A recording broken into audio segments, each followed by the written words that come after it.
You're broke because you're comfortable. Stop looking for someone to blame. It's not the economy, it's not your boss, and it's not the government. If your bank account is empty, it's because you haven't made yourself valuable enough to fill it. You think you deserve a better life just for existing, but the market doesn't care about your feelings. It only cares about value. And right now, you aren't providing any.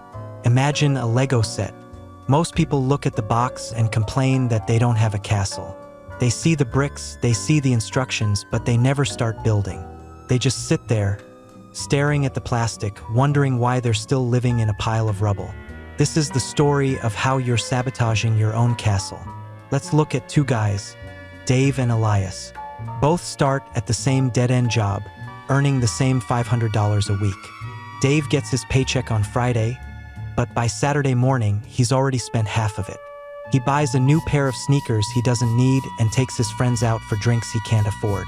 He feels like a king for 6 hours, therefore, he spends the next 6 days eating ramen and complaining about the system. Elias gets the same paycheck, but instead of the sneakers, he buys a secondhand book on coding and spends his Saturday night learning. He's tired, but he knows that every hour spent learning is a brick in his castle.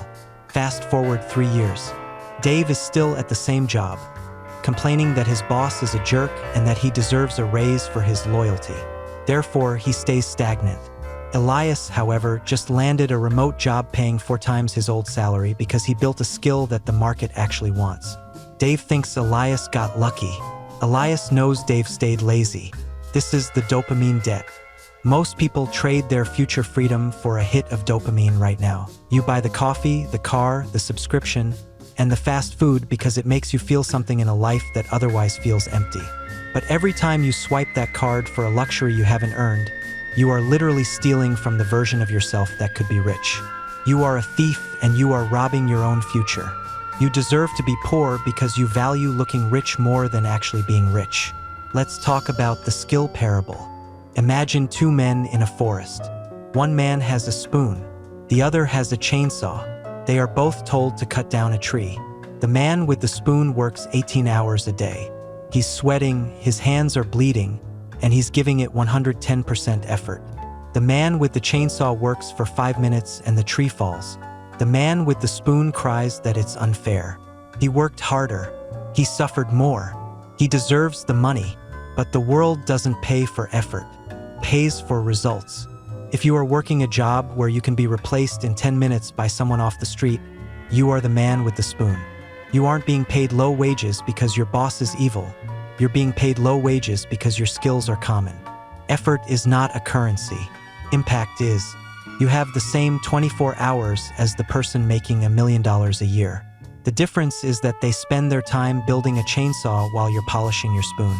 You spend your evenings watching Netflix, but you wonder why your life feels like a repeat of last year. You spend your weekends recovering from a job you hate, but you never spend a single hour building a path out of it. Therefore, you are trapped in a loop of your own design. You say you want to be rich, but your actions say you want to be entertained. The market is a mirror. If you don't like what you see in your bank account, don't break the mirror. Change the person standing in front of it. There is a moment where this all shifts. It's the moment you realize that no one is coming to save you. Not the government, not a lottery ticket, and not a rich uncle. When you finally accept that your poverty is a result of your own choices, you finally gain the power to choose something else. But that choice requires sacrifice. It requires saying no to the dopamine, no to the sneakers, and no to the comfort. It requires becoming the person who builds the chainsaw. You don't get the castle until you put in the work to snap the bricks together. If you're still listening, you've got 2 choices. You can get angry, leave a comment about how it's not that simple, and go back to your spoon. Or you can accept the truth. You can realize that your value is your responsibility.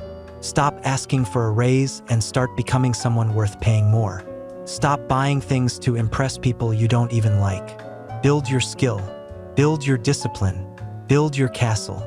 You've spent your whole life deserving poverty. It's time to start deserving wealth.